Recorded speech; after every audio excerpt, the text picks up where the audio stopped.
Hi friends, कैसे हो आप सभी। मेरा नाम है शुभम और आज हम बात करेंगे सीआरपीसी के चैप्टर 7 के बारे में। सीआरपीसी का चैप्टर 7 है process to compares the productions of things. जो चीज़ें हैं, सामान है या डॉक्यूमेंट्स हैं, उनके प्रोडक्शंस के बारे में है। डील करता है ये उन चीज़ों के बारे में जो कोर्ट को ज़रूरी लगता है कि ये दस्तावेज एक एविडेंस का भाग है, एक साक्ष्य का भाग है, उन सभी को कोर्ट या पुलिस के सामने लाने के लिए। तो ये आज हम इसके बारे में बात करेंगे सेक्शन 91 से। इसके पहले हमने चैप्टर 6 तक सब कवर कर लिया है पीछे का सीआरपीसी का। आज हम यहाँ पे चैप्टर 7 का सेक्शन 91 और उसके आगे के सेक्शन के बारे में समझेंगे। सेक्शन 91 है समन्स टू प्रोड्यूस डॉक्यूमेंट्स और थिंग्स, दस्तावेज या अन्य चीज़ें पेश करने के लिए समन। दोस्तों, इसमें ये कहा गया है कि जो समन्स के लिए है, जैसे पुलिस स्टेशन इंचार्ज अधिकारी है या कोर्ट है, उनको ये लगे कि कोई ऐसी चीज़ है कोई या कोई ऐसा दस्तावेज है जिसकी कोर्ट को या पुलिस को किसी साक्ष्य के लिए या किसी ट्रायल के लिए या किसी इन्वेस्टिगेशन के लिए ज़रूरत है, तो उस परिस्थिति में जो पुलिस स्टेशन इंचार्ज अधिकारी है या जो कोर्ट का मजिस्ट्रेट है वो आदेश दे सकता है जिसके कब्जे में कोई वस्तु है या कोई भी सामान है या कोई डॉक्यूमेंट्स है कि उसको कोर्ट के सामने सो एंड सो डेट को लाया जाए। तो इस तरह से वो आदेश दे सकता है। और इसमें दूसरा ये भी कहा गया है कि ये उसको आदेश करता है तो उसको जिस जगह पे हाजिर करने के लिए आदेश किया गया उस जगह पे हाजिर होगा। सेक्शन 91 का सबसेक्शन 2 ये कहता है कि जिस व्यक्ति को कोई वस्तु या दस्तावेज प्रस्तुत करने के लिए न्यायालय के समक्ष या पुलिस स्टेशन इंचार्ज अधिकारी के समक्ष आदेश दिया गया है, वह व्यक्ति ना आना चाहे, उसको समय ना हो, तो वो अपनी जगह दूसरे किसी व्यक्ति को भेजकर भी वो वस्तु या वो जो साक्ष्य के या डॉक्यूमेंट्स है या कुछ भी है, जो भी एविडेंस जो भी पेश करने के लिए कहा गया है, वो किसी दूसरे व्यक्ति के थ्रू भी भेज सकता है। अगर ऐसा करता है तो ये माना जाएगा कि उसने हुक्म जो उसको हुआ था उसका पालन किया गया है। दूसरा इसमें यह कहा गया है कि जो एविडेंस एक्ट 1872 है उसका सेक्शन 123 और 124 इसको से इस सेक्शन से वो बाधित नहीं होंगे। कि जैसे 123 124 में ये रिलेटेड है गवर्नमेंट्स के जो दस्तावेज होते हैं ऑफिशियली, उनसे रिलेटेड है, तो उन सबको हाजिर करने के लिए इसमें आदेशिकाएं नहीं दे सकते हैं। उसके बाद इसमें है कि जो पोस्टल डिपार्टमेंट है, पोस्टल है या तार जो डिपार्टमेंट होता है, जो टेलीग्राम डिपार्टमेंट है, उनके अंडर में कोई भी वस्तु है या कोई भी डॉक्यूमेंट्स है, उनको इस सेक्शन से आदेश नहीं दिया जा सकता है, क्योंकि इसमें आदेश देने के लिए इंचार्ज पुलिस स्टेशन अधिकारी है और जो कोर्ट है उस कोर्ट में ये इनको आदेश नहीं दिया जा सकता है, क्योंकि इसमें प्रोविजन ऐसा है, आगे हम बात करेंगे कि चीफ जुडिशियल मजिस्ट्रेट ही और टेलीग्राम अथॉरिटी को और पोस्ट अथॉरिटी को ये आदेश दे सकता है। उसके बाद है सेक्शन 92। सेक्शन 92 है procedure as to letter and telegram, पत्रों और तारों के संबंध में प्रक्रियाएं। तो इसमें तारों और पत्रों के संबंध में अगर प्रक्रियाएं की बात करें तो इसमें यह कहा गया है, इसका सबसेक्शन 1 कहता है कि जिला की डिस्ट्रिक्ट मजिस्ट्रेट, डिस्ट्रिक्ट सेशन जज या चीफ जुडिशियल मजिस्ट्रेट, ये लोग तार जो मतलब कि टेलीग्राम अथॉरिटी है या पोस्टल अथॉरिटी है, उनके अंडर में अगर कोई वस्तु है, कोई चीज़ है, कोई थिंग्स है या उनके अंडर में कोई डॉक्यूमेंट्स है, कोई भी पोस्ट है, तो उसको न्यायालय के समक्ष प्रस्तुत करने के लिए या पुलिस को इन्वेस्टिगेशन के लिए सौंपने के लिए आदेश दे सकते हैं। इसमें दूसरा ये भी कहा गया है कि जो इसमें ये आदेश दिया जाएगा वो आदेश चीफ जुडिशियल मजिस्ट्रेट ही दे सकता है। इसमें ध्यान रखने वाली बात यह है कि चीफ जुडिशियल मजिस्ट्रेट के सिवा इसमें कोई आदेश नहीं दे सकता। दूसरे इसमें यह कहा गया है कि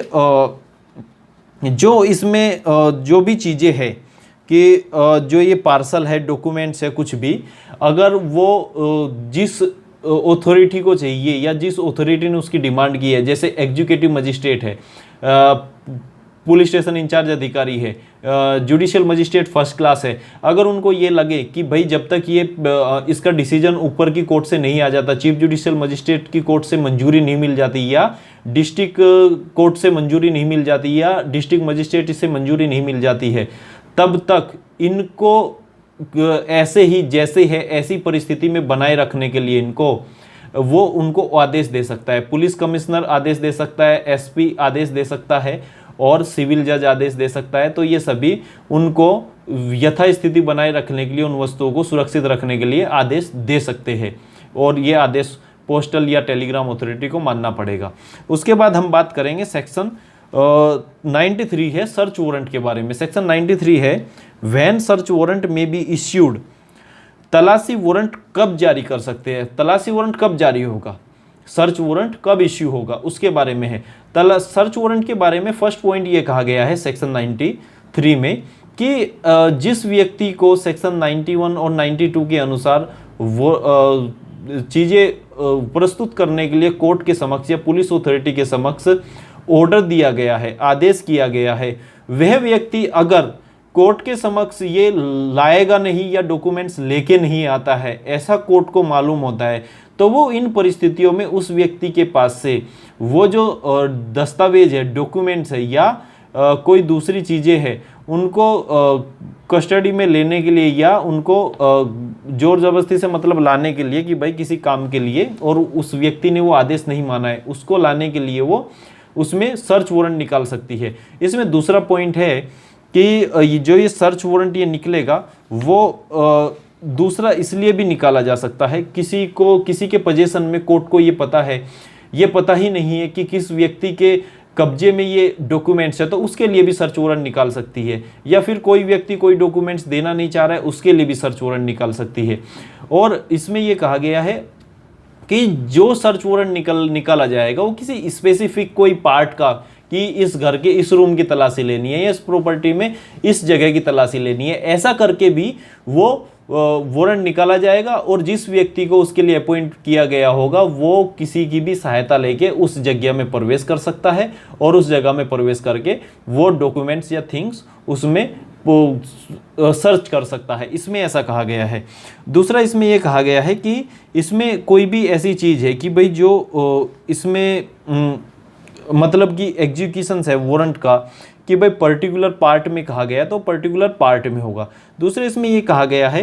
कि इसमें अगर इसमें ये बाधित नहीं करता है उस ऑर्डर को, कि जैसे पोस्टल डिपार्टमेंट की कस्टडी में है कोई चीज़, या कोई चीज़ टेलीग्राम अथॉरिटी की कस्टडी में है, तो ऐसी चीज़ों के लिए search warrant district magistrate, session court, high court और ये जो है चीफ जुडिशियल मजिस्ट्रेट की कोर्ट ही निकाल सकती है। उसके सिवा ये सेक्शन से ये नहीं हो जाता है कि कोई भी टेलीग्राम अथॉरिटी या पोस्टल डिपार्टमेंट के लिए सर्च वारंट निकाल सकता है। ठीक है। उसके बाद है सेक्शन 94। सेक्शन 94 है search of place suspect to contain stolen property for documents etcetera. ये है उस स्थान की तलाशी के लिए जहाँ चोरी का सामान या कोई भी डुप्लीकेट सामान छिपाया गया हो, उससे संबंधित ये सेक्शन है। और इस सेक्शन में ये कहा गया है अगर किसी डिस्ट्रिक्ट मजिस्ट्रेट, एग्जीक्यूटिव मजिस्ट्रेट या जुडिशियल मजिस्ट्रेट या किसी पुलिस स्टेशन इंचार्ज अधिकारी को ऐसी इंफॉर्मेशन मिलती है कि किसी जगह कोई सस्पेक्टेड चीज़ छुपाई गई है, कोई जगह कोई चोरी का माल छिपाया गया है, स्टोलन प्रॉपर्टी है, चोरी का माल छिपाया गया है, तो ऐसी जगह की तलाशी लेने के लिए वो वारंट इश्यू कर सकते हैं। और वो वारंट इश्यू पुलिस अधिकारी भी वारंट इश्यू कर सकता है, जुडिशियल मजिस्ट्रेट भी वो इश्यू कर सकता है और एग्जीक्यूटिव मजिस्ट्रेट भी वो इश्यू कर सकता है। लेकिन उसमें ये कहा गया है कि जो वो इश्यू किया जाएगा तो उसमें जो व्यक्ति घर में प्रवेश करने के लिए जाएगा वो किसी की सहायता भी ले सकता है और तलाशी भी ले सकता है। और उसमें दूसरा ये कहा गया है कि स्पेशल पार्ट का भी अगर वारंट निकाला गया हो कि भाई इस जगह की इस घर की तलाशी लेनी है तो वो उस जगह की तलाशी ली जा सकती है। दूसरा इसमें ये कहा गया है अगर कोई चीज़ जो कोई भारी चीज़ है या कुछ भी है, अगर उसको इधर उधर नहीं ले जाया जा सकता है तो जिस जगह पे वो चीज़ मिली है, चोरी की कोई भारी माल सामान है, तो उसको वहीं पे चौकी पैरा भी बैठा के उसको वहीं पे रखा जा सकता है। और इसमें दूसरा, इसमें जैसे ऑब्जेक्शनेबल वस्तु कही गई है कि भाई कैसी चीज़ें के लिए सर्च वारंट निकलेगा। इसमें कहा गया है कि जैसे फोर्क डॉक्यूमेंट है, डुप्लीकेट दस्तावेज है, गलत दस्तावेज है, डुप्लीकेट नोट है, या काउंटरफिट कॉइन्स है, या डुप्लीकेट स्टैम्प्स बनाए हुए हैं, तो उन सब भी में ये वारंट निकाला जा सकता है। तो आज का ये हमारा टॉपिक था सर्च वारंट के बारे में और प्रोडक्शंस ऑफ थिंग्स के बारे में जो कोर्ट के समक्ष लाई जा सकती है। इसमें एक खास पॉइंट यही रहा है कि जैसे इसमें कहा गया है कि टेलीग्राफ और पोस्टल अथॉरिटी के अंडर में जो भी कोई वस्तु होगी वो chief judicial magistrate, session court या हाई कोर्ट अथवा तो डिस्ट्रिक्ट मजिस्ट्रेट के ऑर्डर के बिना वो उनमें से वो थिंग्स का प्रोडक्शन नहीं करा सकते हैं, मतलब वो वस्तु पेश नहीं करा सकते हैं। इसमें जुडिशियल मजिस्ट्रेट को कोई सत्ता नहीं है। ये अक्सर क्वेश्चन पूछा जाता है कंपटीशन एग्जाम में, इसमें कि जुडिशियल मजिस्ट्रेट को ये जो फर्स्ट क्लास होता है उसको पोस्टल डिपार्टमेंट और टेलीग्राम अथॉरिटी के अंदर से ये कुछ भी लेने की कोई भी उनको पावर नहीं है। दोस्तों, आपको मेरे ये वीडियोस अच्छे लगते हो तो मेरे चैनल को सब्सक्राइब कीजिएगा और बेल आइकन को प्रेस करना ना भूलिए, क्योंकि मेरे वीडियोस आपको तुरंत मिलते रहे। जय हिंद, जय भारत।